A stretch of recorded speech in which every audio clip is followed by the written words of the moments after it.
everyone, what's up? My name is Joss and welcome back to my channel squibblesreads. So it has been a hot minute since I've posted a video. I think that it is high time that I posted a book haul. So for today, the books that I have acquired, some of them I got from a library book sale that I recently went to, some of them I borrowed from the actual library, and a few of them I got in the mail from publishers. So let's start with the books that I got from the library book sale. The first book is The Fireman by Joe Hill, and I'm super stoked to have picked up a copy of this because this book was just published 4 to 5 months ago, and to pick up a book that was recently published for $1 at a library book sale, I mean, yes, please. So from what I know about this book, the blurb is pretty complicated, but it revolves around this plague-like disease that is going through this community super quickly and infecting a lot of the people, and it is called Dragon Scale. This book focuses on a woman named Harper, and she's a nurse who really loves Mary Poppins, and she's also pregnant at this time, and her husband unfortunately goes and leaves her.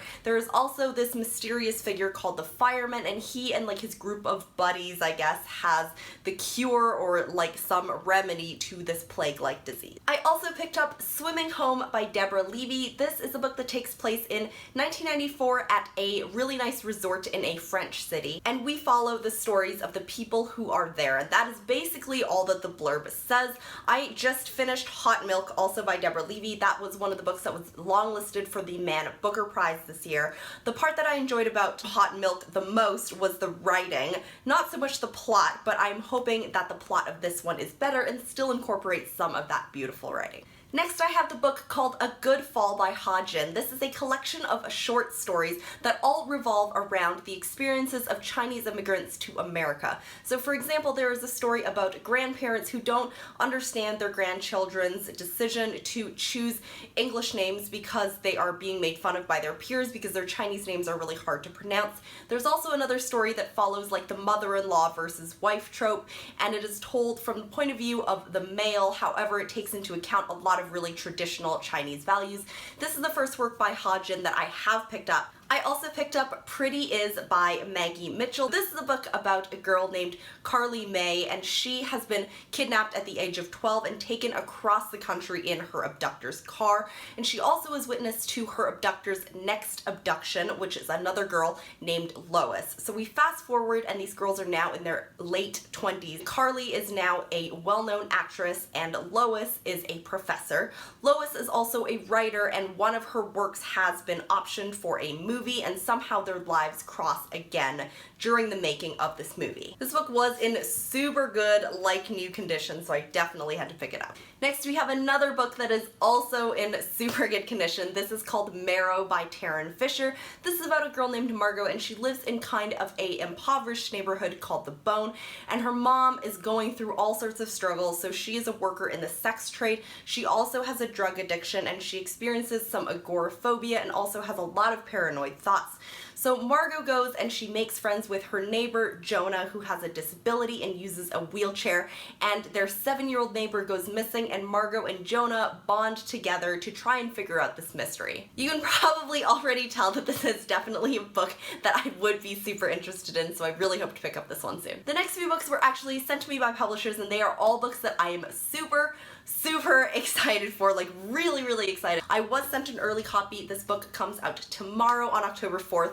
This book is The Wongs vs. the World by Jade Chang. It follows the Wong family. So we have the father Charles, the mom Barbara, who is I believe their stepmom, so she is her husband's second wife, and then we have the 3 kids. So Sana, who is an artist, and she's involved in some sort of scandal, so she escapes to a small town in upstate New York, and then we have Andrew, who is wanting to become a stand-up comedian, and then we have Grace, and she is a fashion blogger. After the financial crisis in 2008, the father's family unfortunately goes bankrupt, and they all pack all their stuff up and they go on this family road trip to try and rediscover themselves. This book is marketed as like humorous and super funny, and I know that personally I am a really hard sell when it comes to humor. Like, I really honestly dislike like 99% of comedy movies, but I really hope that the themes prevail in this one and there is a good balance of funny and serious series, so I'm super stoked to pick this one up real soon. The next book is a book that I have been awaiting for so long, and it's because this book was released in the UK and Australia and a lot of places that are not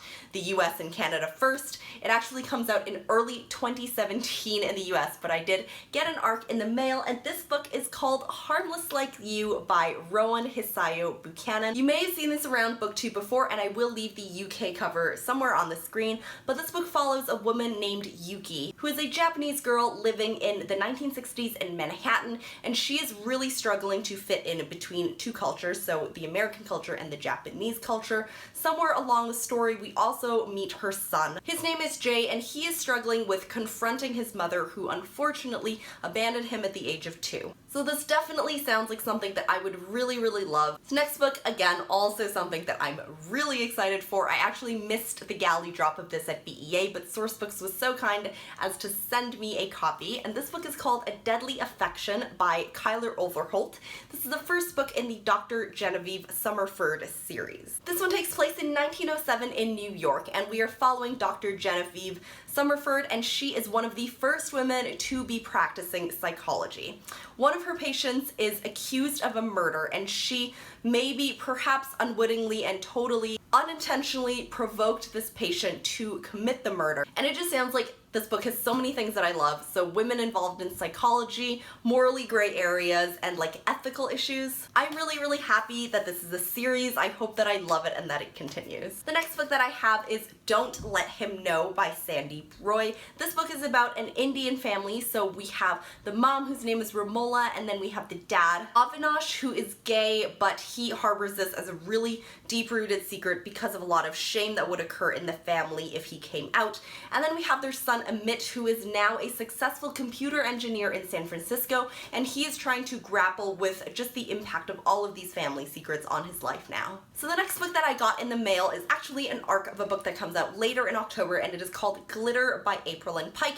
This is marketed as a YA version of Breaking Bad meets Marie Antoinette, so I believe that this takes place in present day, but inside of the Palace of Versailles, they have a lot of 18th century like mannerisms, manner of dress, and like the language. So our protagonist, Danica, she catches the young king in an act of murder, and somehow her mother involves Danica in an arranged marriage with this king. So she has 6 months to gather enough money so she can escape this arranged marriage and go somewhere else and totally flee. And the manner by which she chooses to earn this money is by, I think, producing a drug that's called glitter, and it is a highly addictive drug. I think that sounds pretty badass, so I really hope that it lives up to its expectations. So finally, I picked up a few books from the library, the first of which I'm going to show you is Every Heart a Doorway by Seanan McGuire. This is a book that's been going around booktube a lot. I don't know a ton about it.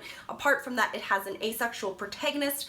Also, it involves some like magical realism and fantasy elements. This book has been really high on my TBR for a while, and it is super short, so I hope I get to it soon. I also borrowed Written in the Stars by Ayesha Saeed. This is actually an autographed copy, which I didn't notice until now, but apparently it's an autographed copy. This is a book about Naila. She is doing really well academically. She has everything going well for her, but she manages to fall in love with a boy that her parents do not approve of, and her parents take her back to Pakistan to try and like refine her roots, but unfortunately they try to get her to marry a boy there in an arranged marriage. I haven't really seen that many YA books with Pakistani protagonists, so I am excited to get into this one. Finally, I grabbed a book that was really highly praised by Book Riot. This is a collection of short stories by Maurice Meyer, and it is called Heartbreaker. This is a book that involves a lot of like desire and vulnerability and heartache and sex and gender role themes. And some of the characters include like a feral child and a girl who was raised from the dead. I don't really know, but it is a pretty short collection of short stories. They're all kind of odd and strange, and Book Riot really liked it. I have not really read any short story collections that have really resonated with me lately, so I hope that this one does the trick. That is it for this video. If you guys have any comments, questions, or anything else, if you are really excited for one of these upcoming releases, or if any of these books sounds interesting, please leave me a comment. Thank you so much for watching, and I will see you in the next one. Bye!